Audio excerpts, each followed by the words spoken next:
Kan dua hal, sepi juga jadi problem kalau tidak ada pengunjung, ramai juga jadi problem karena istilahnya banyak yang melihat kan itu.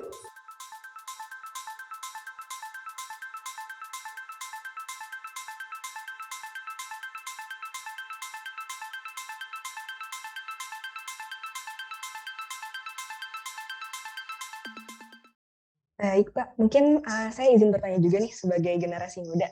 Kalau ini kan tadi dijelasin bahwa kelompok-kelompok ini isinya adalah ibu-ibu ya Pak.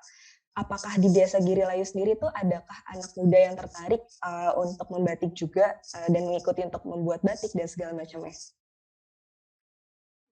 Kalau sekarang alhamdulillah mulai muncul generasi-generasi baru.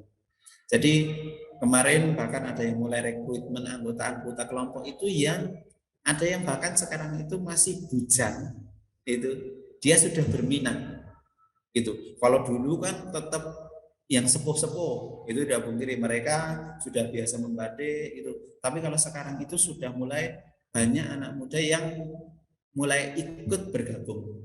Tapi kalau untuk keahlian tidak dipungkiri, mereka sedang menyesuaikan keahliannya dengan mewarisi dari istilahnya senior-seniornya gitu. Tapi sekarang sudah mulai muncul, bahkan dari umur 20-an sekarang sudah ada yang ikut gabung. Mungkin yang bisa dikatakan ibu-ibu muda itu juga sudah mulai bergabung menjadi satu kesatuan. Oh, mungkin udah mulai banyak yang tertarik ya Pak. Mungkin dari Desa Girilayu sendiri ada rencana untuk regenerasi nggak? Untuk agar anak muda ini skill-skill dalam membatiknya ini bisa disamakan gitu dengan para yang sudah terlebih dahulu membatik. Itu sangat ingin, Mbak. Bahkan kami sedang berusaha bagaimana caranya, tidak dipungkiri yang menjadi arah tujuan kami ke depan itu yang pertama tetap memperkuat pemasaran, yang kedua memperkuat variasi produk, yang ketiga itu memperkuat jumlah produksi. Karena kami yang produk otentik ini dibandingkan dengan batik print dan lain sebagainya itu kan kalau untuk jumlah produksinya terpaut jauh. Tapi bagaimana caranya kami yang memiliki produk otentik ini tetap terjaga kualitasnya tapi dengan jumlah yang semakin tinggi. Kalau untuk jumlah semakin banyak kan nanti cost bisa semakin berkurang. Itu. Jadi maka dari itu alhamdulillah kan sekali lagi kami berusaha bersinergi dengan apa, kami mendapatkan bimbingan dari banyak pihak, itu kami mengaku sangat bersyukur sekali. Itu untuk apa? Karena bisa meningkatkan kemampuan ibu-ibunya, kemampuan anak-anak mudanya. Habis itu kan muncul minat dari yang muda-muda lagi. Karena apa? Karena mereka yang muda sudah skillnya bisa terasa, kemudian skillnya bisa mengikuti, itu nanti akan menularkan ke generasi muda yang lainnya. Gitu. Pak Nanang, tadi kan dibahas terkait regenerasi ke yang muda-muda ini. Pak, dari mulai belajar sampai ke produknya itu layak jual gitu Pak ya. Itu butuh berapa lama ya Pak ya kita latihan ataupun melatih generasi muda ini sampai bisa, ya mungkin tidak seahli yang sepuh-sepuh tapi yang udah pantas gitu produknya untuk bisa dijual gitu, butuh berapa lama ya Pak? Ya. Kalau itu bisa dikatakan sekali lagi yang namanya seni itu kan tidak bisa dipaksakan untuk seseorang ya Pak ya. Tapi kalau untuk proses itu kan bisa diikuti semua orang gitu. Jadi sekarang pun kan sudah muncul teknologi dan lain sebagainya. Kalau untuk pola dan lain sebagainya itu juga sudah bisa. Paling tidak seperti kemarin yang ada yang kami tawarkan itu misalnya magang seminggu.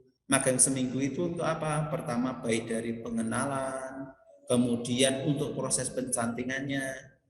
Kan bahkan ibu-ibu yang sudah ahli pun itu mereka kan memiliki kualitas pencantingannya mereka masing-masing.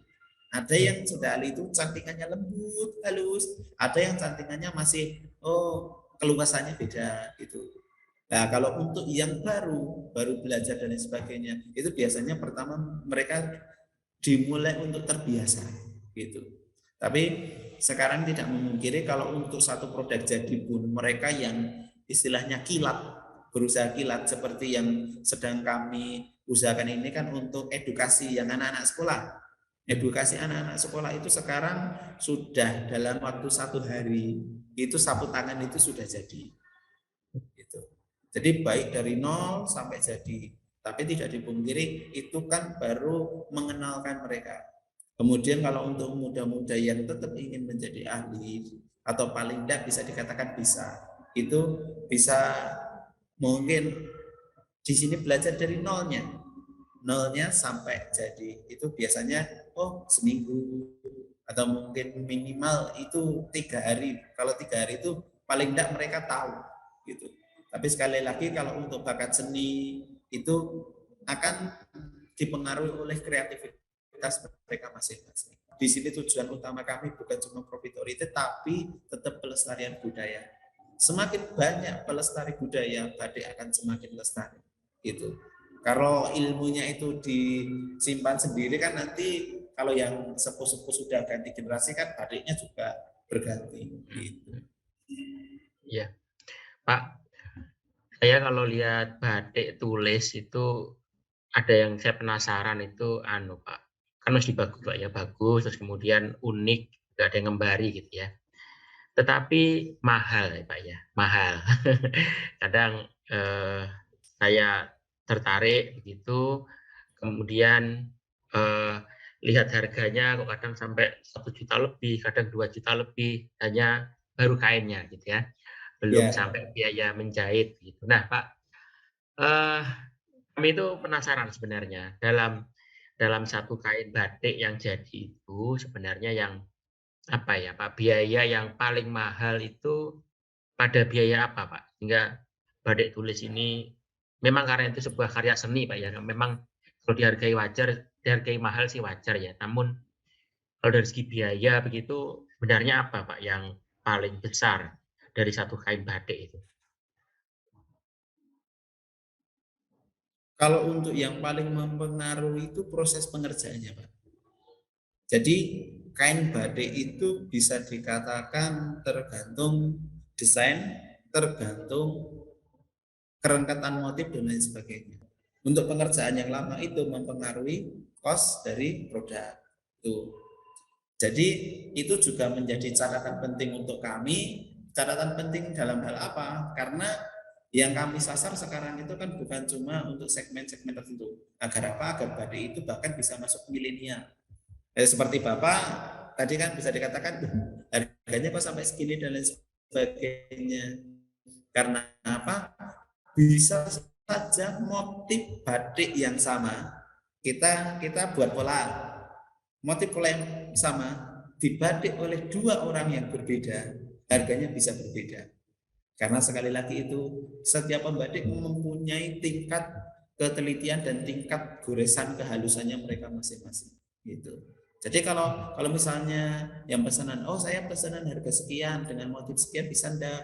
Bisa. Nanti dapat kualitas cantingan yang seperti ini dan lain sebagainya. Itu untuk kos yang paling tinggi tetap di biaya pengerjaannya.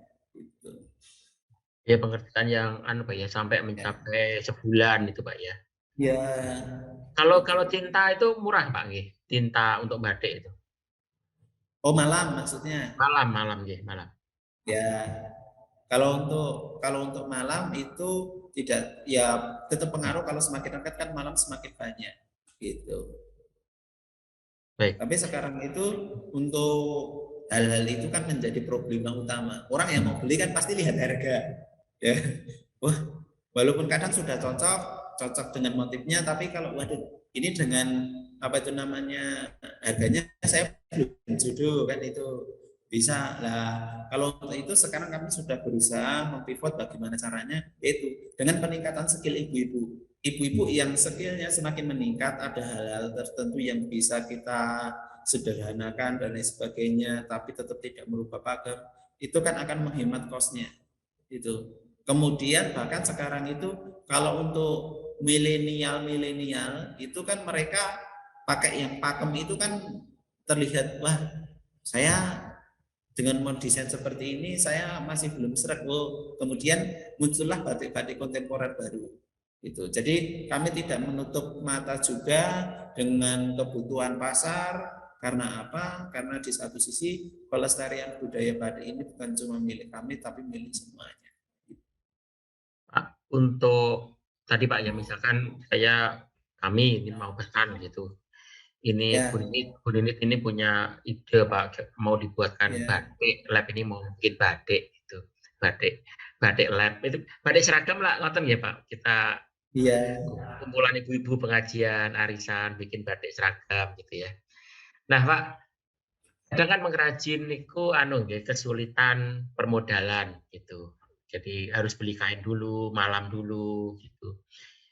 Nah, untuk modal itu apa pernah ada kendala Pak atau bagaimana Pak? BUMDes atau paguyuban itu bagaimana Pak tentang modal kerja begini? Kalau untuk modal tidak dipungkiri pasti yang ibu-ibu katakan yaitu wah ini main batik tidak ada modalnya lah. Di sini kami sedang berusaha mengurai itu, mengurai untuk apa? Di sini biar bisa menjadi satu buah kesinambungan, tidak ada ketumpang tindian kepentingan. Di sini kami bagi tugas. Jadi sebagai penyedia bahan itu kami arahkan nanti arahnya ke BUMDesnya, kemudian nanti pengerjaannya ke ibu-ibu gitu. Kemudian misalnya di digital marketing dapat order, bisa dikatakan seperti itu. Kemudian untuk pengambilan bahan silakan ambil ke sini gitu. Kan mereka tinggal ambil, ya kan? Tidak perlu mereka jauh-jauh lagi. Kalau misalnya di Karanganyar sendiri, Karanganyar kan kalau untuk cari pusat kainnya dan lain sebagainya kan harus berjalan ke Solo. Ke Solo saja bisa dikatakan nanti muncul kos lagi. Nah di sini itu sekarang bisa ambil bahan di BUMDes. Gitu. Jadi BUMDes selaku penaung tidak merusoi istilahnya garapan ibu-ibu, tapi malah juga membantu ibu-ibu dalam menyediakan bahan tersebut. Itu bayarnya belakangan Pak untuk bahan gitu Pak? Boleh bayar belakangan? Iya Pak, itu bisa. Karena apa? Karena nanti kan biasanya ada perjanjian jual belinya, ya kan? Kemudian lah jual belinya itu nanti kan masuknya tetap jadi satu pintu melalui rumah batik kami. Lah dari rumah batik kami itu nanti bisa disebar ini. Soalnya kalau nanti bisa dikatakan yang dapat proyek satu, kalau dikasihkan ke ibaratnya orang itu aja kan timbul rasa saya kok nggak dikasih garapan lah. Di situ kan fungsinya nanti koordinator bersama dari kami sendiri membagi tugas itu nanti di situ. Jadi kalau ada pesanan banyak ini ibu yang siap siapa monggo. Kemudian kalau ada pesanan 1-2 kan nggak bisa digarap bareng-bareng. Itulah itu kan biar nanti merata di situ. Tapi kalau untuk QC dan lain sebagainya tetap satu komando. Jadi kami yang bertanggung jawab menerima pesanan, ya kan? Kami kan harus juga menjaga kualitas. Jadi kalau untuk mereka ambil bahan dulu silakan, kemudian silakan dikerjakan. Kalau untuk perjanjian nanti pembayarannya kan bisa dipotong di belakang, gitu. Atau kalau enggak mereka biar jadi celengan, ini saya tak tumbas gitu juga bisa. Jadi di sini kalau untuk penaung bahan arahnya itu kami nanti ke pusat komandonya di BUMDes gitu. Ya, ya. Baik Pak Nanang, melanjutkan pertanyaan yang barusan tadi Pak ya, keterangannya disampaikan oleh Pak Nanang baru saja. Berarti untuk kain malam itu ibu-ibu bisa memperolehnya di BUMDes Pak. Kalau sebelum ada BUMDes itu beliau harus berjalan ke Solo, seperti itu Pak? Kalau untuk malam itu dulu biasanya mereka carinya ke Solo, gitu. Ke Solo mereka biasanya titip barengan. Kalau ada satu yang beli, itu saya nitip, gitu. Jadi kan biar hemat di kos. Nah arahnya ke depan itu menjadi satu. Jadi satu, ini untuk malam, saling dan lain sebagainya itu nanti kami arahkan ke BUMDesnya. Jadi kan tidak istilahnya apa itu namanya semua garapan dijadikan satu tempat. Jadi ada tupoksinya masing-masing. Karena apa? Di sini kan kami sekali lagi harus bersinergi gitu. Dan kami pun tidak memaksa, BUMDes walaupun mungkin punya anggota, punya pekerja dan lain sebagainya, terus digarap sendiri kan tidak. Itu kami tetap bagaimana caranya mensejahterakan semua kelompok, mensejahterakan semua paguyuban. Gitu. Baik Pak, berarti kain itu kan juga ada jenisnya Pak ya, macam-macam ya. Ya. Malam juga ada jenisnya ya Pak ya, selain warna mungkin juga kualitas gitu Pak, ada jenisnya? Ya. Ada itu ya banyak. Pak ya? Kalau jenisnya ada banyak sekali. Kalau kain sendiri itu dari kain yang misalnya tingkat ketebalan atau ketebalan seratnya itu kan bervariasi, itu kan juga mempengaruhi harga. Nanti kan kelenturan juga banyak, kemudian malam pun kan ada yang malam keras dan lain sebagainya. Bahkan kalau sekarang itu mulai masuk ke arah pewarnaan. Pewarnaan pun sekarang sudah mulai banyak hal. Pertama yang kami sedang ini pelajari dan lain sebagainya, kami berusaha masuk ke jenis pewarnaan alam. Agar apa? Tidak dipungkiri kan sekarang itu arahnya ke arah dunia istilahnya ramah lingkungan, sustainable lah. Itulah kami berusaha juga untuk mengarah ke situ, walaupun memang sekarang kan kami masih fokus di pewarnaan sintetis dan lain sebagainya, tapi sekarang sudah mulai masuk ke pewarnaan alamnya, itu nanti kan bisa menjadikan sebuah varian produk gitu.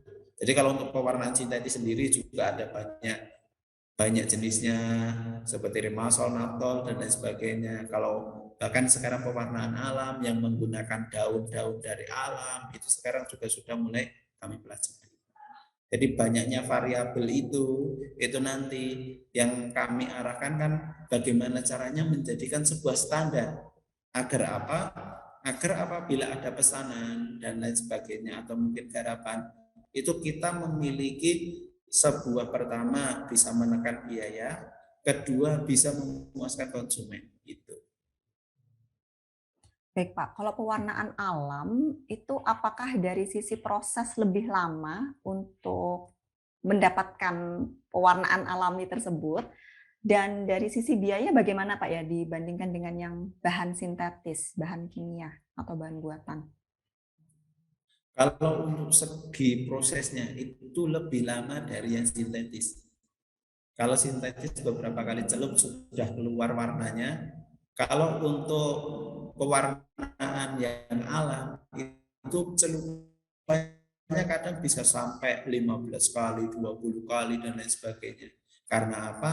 Karena warna-warna yang benar-benar berusaha dimasukkan ke kain itu kan warna-warna dari alam. Misalnya saja dari daun mangga, itu biar masuk itu kan butuh proses, bahkan nanti memiliki fiksasinya sendiri-sendiri gitu. Kalau untuk pewarna kain kan sudah jelas obatnya ini, nanti kita kunci dengan ini, itu sudah lebih cepat gitu. Kalau untuk dari segi biaya itu, kalau dari segi kecepatannya itu cepat yang pewarnaan biasa, maksudnya sintetis. Karena kan bisa dikatakan produksi pewarnaan sintetis dan pewarnaan alam nanti kan terpaut selisih jumlahnya gitu.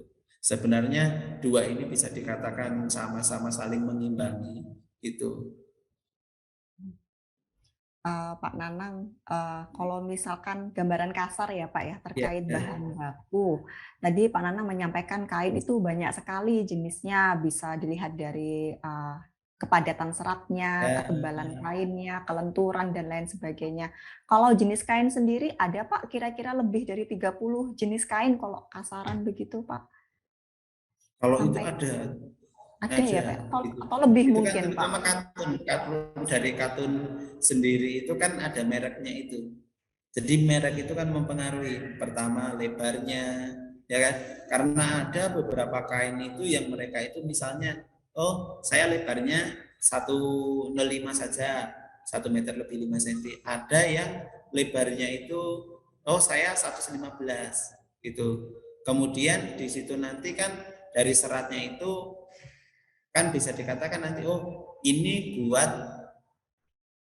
sarimbitan itu sarimbitan bahan misalnya untuk pernikahan. Kainnya kan kami tidak bisa menggunakan kain yang biasa saja, kan itu kami menggunakan kain jenis cotton misalnya katun tari kuku, kemudian katun primissima gitu dengan lebar dan padatannya itu. Kemudian misalnya juga ada, oh ini kami mau yang kosnya standar, yang lebih sederhana karena badian ini nanti kami gunakan untuk misalnya gorden dan lain sebagainya gitu. Oh pakai yang jenis kain ini aja yang lebih hemat, tapi di satu sisi kondisi lebih lentur kan gitu.